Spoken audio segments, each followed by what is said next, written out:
Hello friends, तो स्वागत है आप सभी का आपके अपने YouTube चैनल एक अभियान एक प्रयास पे। तो आज की जो हमारी क्लास रहने वाली है उस क्लास की टॉपिक का नाम है प्रासरणी दाब का नियम। यानी कि आज हम लोग पढ़ने वाले हैं प्रासरणी दाब का नियम क्या क्या है और किस किस वैज्ञानिक ने प्रासरणी दाब के नियम को देने के लिए अपना सहयोग किया। और साथ ही साथ हम लोग पढ़ने वाले हैं एक प्रूफ करने वाला क्वेश्चन, यानी कि आप देख ही रहे होंगे सिद्ध करें कि capital pi equal to nRT. यानी कि आज हम लोग बहुत सारी अच्छे क्वेश्चनों की जानकारी लेने वाले हैं। तो टाइम को बिना वेस्ट किए हम लोग आज की क्लास को स्टार्ट करते हैं।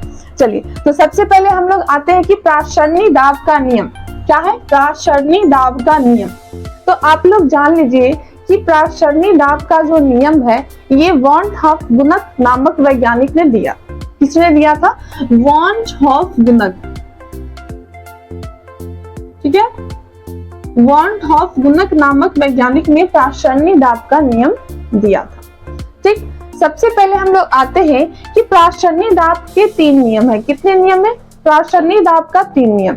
यानी कि वॉन हॉफ गुणक जो थे इन्होंने सबसे पहले वॉयल के साथ मिलकर प्रासरणी दाब का नियम दिया था। फिर इन्होंने दूसरी बार जो है चार्ल्स के साथ मिलके, किसके साथ? चार्ल्स के साथ मिलके प्रासरणी दाब का नियम दिया था। और तीसरा नियम जो है इन्होंने एवोगाड्रो के अनुसार लिया था। किसके अनुसार? एवोगाड्रो के अनुसार। तो आज हम लोग इस तीनों नियम को जानने वाले हैं और साथ ही साथ प्रूफ करने वाले हैं कि कैपिटल पाई भी इक्वल टू एनआरटी क्या हो। चलिए, तो सबसे पहले देखिए कि प्रासरणी दाब का नियम, जैसा कि अभी हम आपको बताया कि वॉन हॉफ गुणक नामक वैज्ञानिक ने ही प्रासरणी दाब का नियम दिया था। इन्होंने सबसे पहला नियम दिया था वॉयल के अनुसार। किसके अनुसार? वॉयल के अनुसार। जैसा कि आप देख रहे हैं ब्रैकेट में यहाँ पे लिखा हुआ है, आप इसे वॉयल वॉन हॉफ गुणक नियम भी कह सकते हो या फिर प्रासरणी दाब का पहला नियम भी कह सकते हो। ठीक है, देखिए इसमें इन्होंने बताया कि इस नियम में जो स्थिर ताप पर किसी तनु विलयन का प्रासरणी दाब विलयन के सांद्रण का क्या होता है? समानुपाती होता है। एक बार और फिर से सुनते हैं इसको। स्थिर ताप पर, यानी कि ताप जो है वो क्या है? स्थिर है, रुका हुआ है। स्थिर ताप पर किसी तनु विलयन का, कौन सा विलयन कहना है? किसी तनु विलयन का जो प्रासरणी दाब होता है, जो प्रासरणी दाब है ये विलयन के सांद्रण का क्या होता है?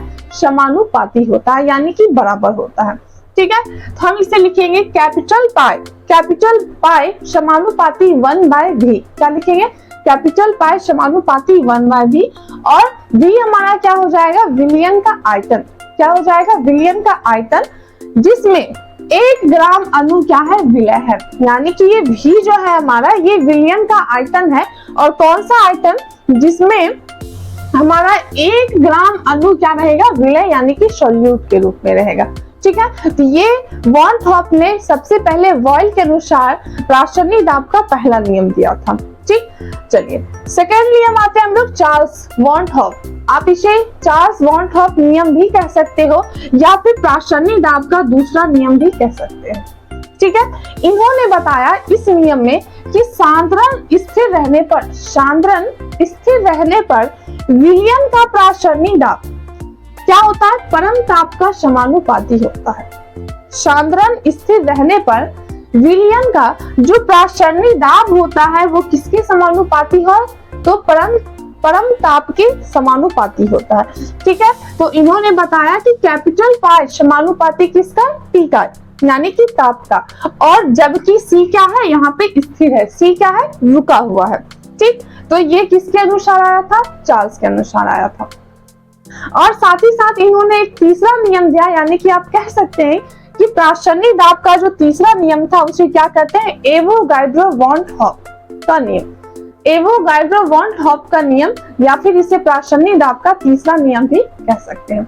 इसमें इन्होंने बताया कि विभिन्न पदार्थों की समआण्विक मात्राएं, विभिन्न पदार्थों की यानी कि जो अलग अलग पदार्थ है उनकी समआण्विक मात्राएं जो होती है जब विलायक के समान आयतन में घुली जाती है, जब समआण्विक जो मात्रा होती है पदार्थ की, अलग अलग पदार्थों की, जब विलायक के समान आयतन में घोली जाती है तो ताप के समान स्थिति में उन विलयनों का प्रासरणी दाब क्या हो जाता है, समान हो जाता है। उन विलयनों का जो प्रासरणी दाब है वो क्या हो जाएगा, बराबर हो जाएगा, समान हो जाएगा। और हम इसे कह सकते हैं कैपिटल पाई समानुपाती n। क्या लिखेंगे, कैपिटल पाई समानुपाती n। ठीक है, तो ये था हमारा प्रासरणी दाब का नियम, जो कि बहुत ही शॉर्ट तरीके से आपको बताए हैं। और उम्मीद करते हैं कि इतना शॉर्ट तरीके में आपको ये, आप ज्यादा कुछ नहीं, बस इतना याद रख लीजिए। अगर हम लोग बोलते हैं कैपिटल पाई समानुपाती 1/v, तो आप यहाँ से अंदाजा लगा सकते हैं कि 1/v दिया है, यानी कि इसमें आयतन की बात है। तो आयतन किसका होगा, विलयन का आयतन। किसका आयतन, विलयन का आयतन होगा, जिसमें 1 ग्राम अणु हमारा क्या रहेगा, विलय रहेगा। और ये किसके अनुसार, बॉयल वॉन हॉप के अनुसार। ठीक है, दूसरी बात याद रखनी है, चार्ल्स वॉन हॉप के अनुसार, बस इतनी सी याद रखनी है। अगर भाषा ना याद हो तो कैपिटल पाई समानुपाती t, और यहाँ पे c क्या रहेगा, स्थिर रहेगा। हमारा c क्या रहेगा, स्थिर रहेगा। और ये किसके अनुसार, तो चार्ल्स वॉन हॉप के अनुसार। और लास्ट याद रखना है एवोगाड्रो के अनुसार कि कैपिटल पाई समानुपाती n। क्या रखना है, कैपिटल पाई समानुपाती n, जो कि किसके द्वारा, यानी कि प्रासरणी दाब का तीसरा नियम एवोगाड्रो वॉन हॉप के द्वारा। ठीक है, इन तीनों को जानने के बाद अब हम लोग क्या पढ़ेंगे, अब हम लोग प्रूफ करेंगे, सिद्ध करेंगे कि capital pi v equal to nRT होता है। ठीक है, इसे प्रूफ करना है। तो सबसे पहले हम यहाँ पे लिख लेंगे, यानी कि इस तीनों नियम का, इस प्रासरणी दाब का तीनों ही नियम इसमें यूज होगा। तो सबसे पहले बात हम लोग करेंगे बॉयल के अनुसार। क्या लिखेंगे, बॉयल वॉन हॉफ के अनुसार क्या बताया गया था, यानी कि ये हमारा फर्स्ट इक्वेशन होगा, पहला समीकरण, कैपिटल पाई समानुपाती 1/v। तो लिख लेंगे इसको यहाँ पे, कैपिटल पाई समानुपाती 1/v, और इसे हम लोग मानेंगे इक्वेशन फर्स्ट। क्या मानेंगे, इक्वेशन फर्स्ट मान लेंगे। अब सेकंड आते हैं हम लोग चार्ल्स वॉन हॉप के अनुसार। ठीक है, क्या लिखेंगे, चार्ल्स वॉन हॉप के अनुसार। ठीक है, तो चार्ल्स वॉन हॉप के अनुसार प्रासरणी दाब का नियम क्या आया था, कैपिटल पाई समानुपाती t। क्या आया था, कैपिटल पाई समानुपाती t, और इसे हम लोग इक्वेशन सेकंड मानेंगे। ठीक है, अब इसी तरीके से आते एवोगाड्रो के अनुसार। क्या लिखेंगे, एवोगाड्रो वॉन हॉप, एवोगाड्रो वॉन हॉप के अनुसार क्या लिखेंगे, यहाँ पे हम लोग कैपिटल पाई समानुपाती n। तो हम लोग लिख लेंगे कैपिटल पाई समानुपाती n। अब इन तीनों इक्वेशन को सजाने के बाद, ठीक है, इस तीनों इक्वेशन को सजाने के बाद हमें इसमें क्या क्या कॉमन दिख रहा है, तो हमें सबसे पहले यहाँ पे कैपिटल पाई कॉमन दिख रहा है ना। हम अगर आप चाहो तो यहाँ पे एक भाषा लिख सकते हो, समीकरण 1, 2 तथा 3 से। क्या लिखेंगे, समीकरण 1, 2 तथा 3 से। अब यहाँ पे समीकरण को हल करने के बाद हमारा क्या क्या आएगा, तो हम सबसे पहले देखेंगे कि कैपिटल पाई सभी में है। तो लिखेंगे कैपिटल पाई समानुपाती, यानी कि ये सभी का समानुपाती है NP/v। क्या लिखेंगे, कैपिटल पाई समानुपाती NP/v, यानी कि इस तीनों समीकरण को हल करने के बाद हमारा आएगा इस तीनों समीकरण से। अब हम क्या करेंगे कि यहाँ पे जो है ये कैपिटल पाई है, समानुपाती का सिंबल है, तो जाहिर सी बात है जब भी हम इस सिंबल को हटाएंगे तो क्या लिखेंगे, कैपिटल पाई अगर इक्वल टू डालेंगे तो यहाँ पे क्या हो जाएगा, RNT। क्या हो जाएगा, RNT, और बाय क्या हो जाएगा, V।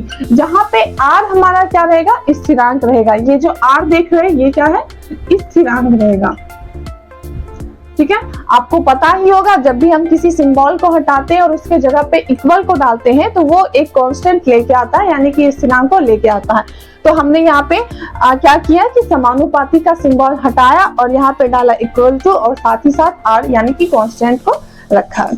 ठीक है, अब इस पूरे टर्म के बदले आप देख सकते हो कि ये भी जो है हमारा नीचे क्या है, डिवाइड के रूप में है। ये इक्वल के उस साइड क्या है, डिवाइड के रूप में है, तो इधर ये आएगा तो किसमें हो जाएगा, मल्टीपल में। तो हम यहाँ पे लिख देते हैं, इसको थोड़ा सा जगह नहीं है यहाँ पे कर देते हैं इसको, तो आप लिख सकते हैं कैपिटल पाई भी इक्वल टू NRT। हो गया प्रूफ। बस समझ में आई? यानी कि अगर हमें प्राशनी दाब का तीनों नियम पता है तो हम वहां से ये प्रूफ कर सकते हैं कि कैपिटल पाई भी इक्वल टू NRT होता है। इसमें कुछ नहीं करना है, अब तीनों नियम को लिख दीजिए एक बार, और साथ ही साथ क्या करिए कि अब इस तीनों समीकरण को हल करने से हमें जो भी चीजें कॉमन मिलती है, यानी कि हमें सबसे पहले कैपिटल पाई पे ध्यान देना है। ये तीनों चीजों में है, हमने लिखा समानुपाती NT/B, यानी कि जो ये तीनों समीकरण से आया।